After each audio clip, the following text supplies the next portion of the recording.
What's going on, everyone? Today we have the RTX 5070 Ti. This is the gaming OC version of the card by Gigabyte. And today we'll be pairing it with a 9800X3D with 32 gigabytes of RAM. Alright, so we're jumping into Wukong, and we have the 5070 Ti, and this is the October 16th update. So this is the latest and greatest with all the different performance enhancements. So we're just taking a look, see how it fares after about a year and a half of updates. So it looks pretty good. You know, this is medium settings, 80 FPS or so. Medium's okay, still leaves a lot to be desired visually, but it's definitely not low. Low I don't even test because it just looks so bad. But medium, you know, runs extremely well at 4K here, no big deal at all.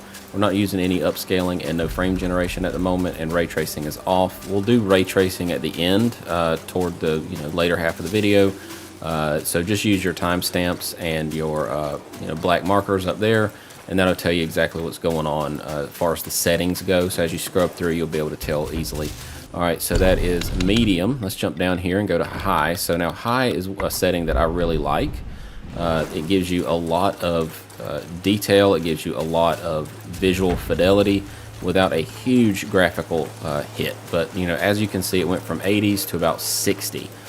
So again, no upscaling. So right here, this is still a pretty good setting. I think that this game is one of those games that just requires upscaling, though. It's just one of those things that you're just not going to get away with not upscaling unless you're on like a 5090 or something.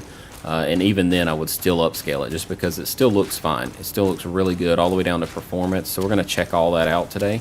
So right here, we're still looking okay as far as FPS goes. Now, if we go up to very high, you start to get diminishing returns. So really the best thing to do is keep it on high, but we're going to go through all the different settings anyway, because that gives you a pretty dramatic performance hit for not a lot more detail.